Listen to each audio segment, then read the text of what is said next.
Hello everyone, myself T. Kamina, Assistant Professor Mathematics, Government College Mandafia. Last lecture में हम BSc part second paper vector calculus में gradient, divergence और curl of A vector point function पढ़ चुके। उसके बाद हम कुछ सम आइडेंटिटीज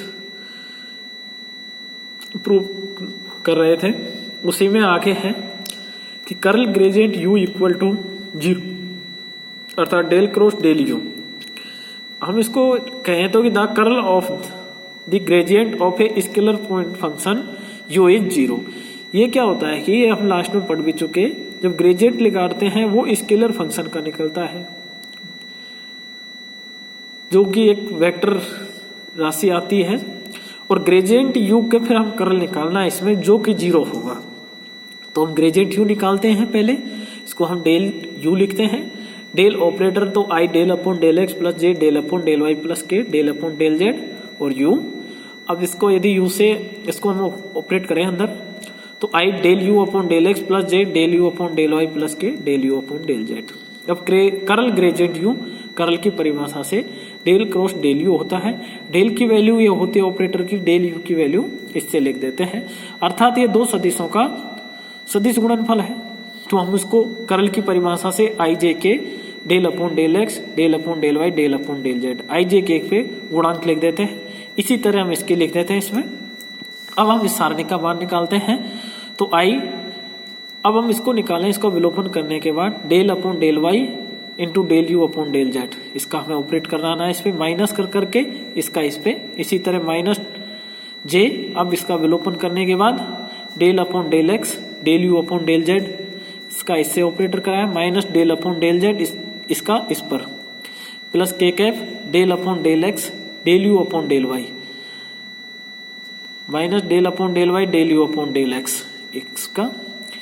अब हम इसको अंदर ऑपरेटर करके अवकलन करें इसका आंशिक।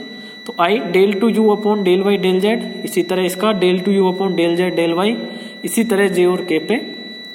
तो हम यहाँ देखते हैं कि इनमें del two u upon del x del y equal to del two u upon del y del x होता है। इसी तरह वाई जेड और जेड एक्स पे वाई जेड पे लें तो उनकी वैल्यू ये सेम होती है। इन तीनों में ये केस है, तो इनकी वैल्यू बराबर होने से इसकी वैल्यू 0 हो जाएगी। आई 0 माइनस जे 0 प्लस के का 0, तो इसकी वैल्यू आ जाती है 0। इसी तरह एक और है कि divergence gradient phi equal to del square 5। Third है divergence curl A equal to 0। यहाँ पे कर्ल का डाइवर्जेंस निकालना है, पहले कर्ल ए उसके बाद डाइवर्जेंस, जैसे हमने इसमें लास्ट इसमें किया था कर्ल ग्रेडियंट यू, क्योंकि ग्रेडियंट करने के बाद वो एक राशि आती है सदिश, और सदिश राशि का फिर कर्ल निकलता है। इसी तरह डाइवर्जेंस कर्ल ए, यानी कर्ल ए निकालेंगे तो वो सदिश राशि होगी, सदिश राशि का ही डाइवर्जेंस निकालते हैं, और वो 0 निकालना है उसको। इसको लिख सकते हैं डेल डॉट डेल क्रॉस ए। तो इसको ये भी लिख सकते हैं कि the divergence of curl of any vector A is 0।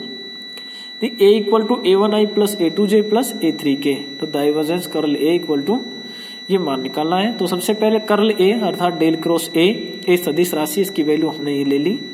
तो कर्ल की परिभाषा से सारणिक के रूप में लिखें इसको, तो del upon del x del upon del y del upon del z a1 a2 a3, ये तो इसके कोफिशिएंट है, और a1 a2 a3 आई जे के कोफिशिएंट है ए में।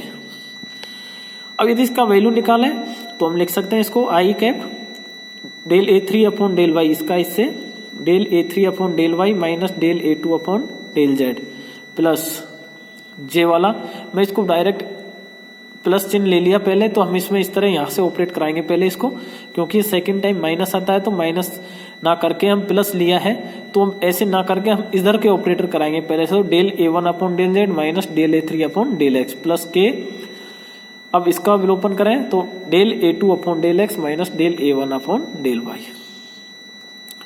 तो divergence curl a del dot del cross ए,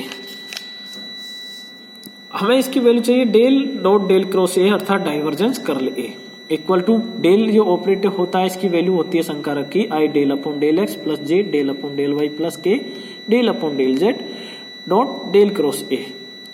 तो हम इसकी वैल्यू यहां रख दें, डेल क्रॉस ए की वैल्यू लास्ट इक्वेशन से।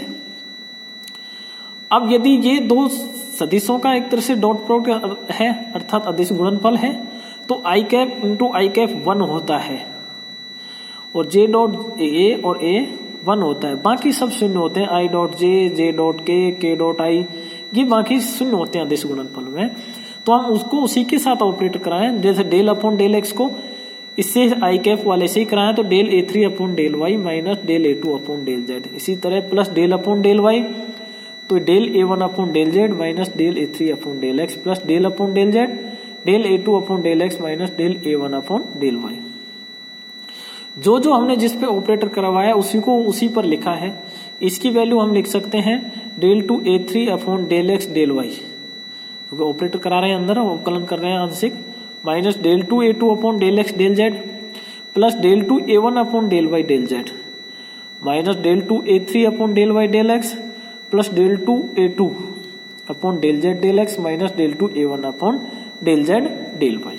अब यहां में एक प्रॉपर्टी यूज कर रहे हैं जो आंशिक अवकलनों की होती है, डेल 2 u हम इन जनरल लें तो del x del y equal to del 2 u del y del x होती है। इसी तरह यदि हम u की जगह A1 A2 A3 लें और इनका उपयोग करें, जैसे del 2 A3 upon del x del y equal to होता है del 2 A3 upon del y del x, जो A3 यहाँ पे है और ये है, इन दोनों की वैल्यू इसकी सहायता से हम लिखें तो ये सेम होती है, तो इससे ये कट जाता है।